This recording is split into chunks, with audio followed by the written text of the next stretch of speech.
मुख्यमंत्री ग्राम योजना के अंतर्गत ग्रामीण मार्गों की पुनर्निर्माण और मिसिंग गैप के निर्माण के लिए भी 200 करोड़ रुपए की इंफ्रास्ट्रक्चर के लिए 200 करोड़ रुपए की व्यवस्था की है। Ganga expressway, Gorakhpur link expressway और बलिया लिंक एक्सप्रेसवे ये चल रहे हैं काम और निर्माणाधीन है। इस वर्ष तक ये सभी कंप्लीट हो जाएंगे। इस बजट में कुछ नए कार्यों की घोषणा की गई है, जिसमें हम लोगों ने चित्रकूट लिंक एक्सप्रेसवे के साथ साथ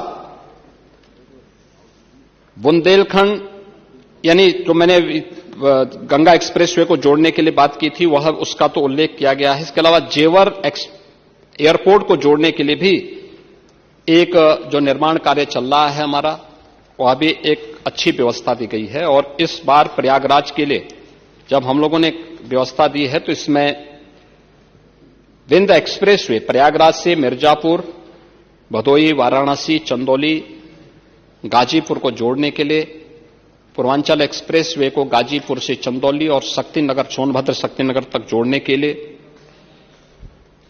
बुंदेलखंड एक्सप्रेसवे और गंगा एक्सप्रेसवे को गंगा एक्सप्रेसवे से चित्रकूट को बुंदेलखंड एक्सप्रेसवे में जोड़ने के लिए और गंगा एक्सप्रेसवे को मेरठ से हरिद्वार तक जोड़ने के लिए भी हम लोगों ने बजट में घोषणा की है। महोदय, मुझे बहुत स्पष्ट करना है कि गंगा एक्सप्रेसवे गंगा नदी के पैरेलल चल रहा है।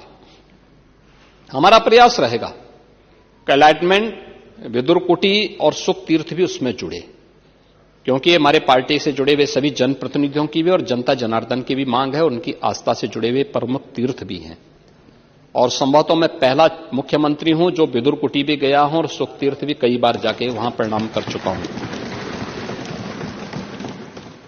लेकिन अलाइनमेंट और फॉरेस्ट के उसको भी एनओसी, उसमें रिजर्व फॉरेस्ट की लैंड आती है, उसमें तमाम ऐसे क्षेत्र आते हैं जिन पर अगर कहीं न्यायालय की बाध्यता नहीं होगी तो हमारा प्रयास होगा कि हम इन सभी तीर्थों को भी इसके साथ जोड़ें।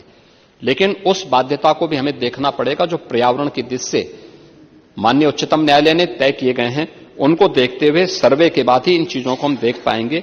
लेकिन हमारी हार्दिक इच्छा है कि इनकी कनेक्टिविटी और इनको बेहतर इंफ्रास्ट्रक्चर से इन तीर्थों को, चाहे वह माता शाकंभरी का शक्तिपीठ सहारनपुर हो और उसका बेहतर विकास हो, श्रद्धालुजन वहां हर सीजन में जा सके, सरकार उसके लिए हर प्रकार का सहयोग करने को तैयार है।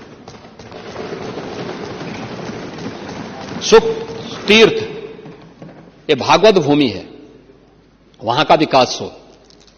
सरकार ने इसके लिए सुख तीर्थ विकास परिषद का गठन भी किया है। विदुरकुटी 5000 वर्ष पुरानी विरासत को हम सबको अपनी ओर आकर्षित करती है। इन सब का विकास हो, यह सरकार की हार्दिक इच्छा और सरकार इसमें कोई कोर कसर नहीं छोड़ेगी, हम इसको पूरा करेंगे।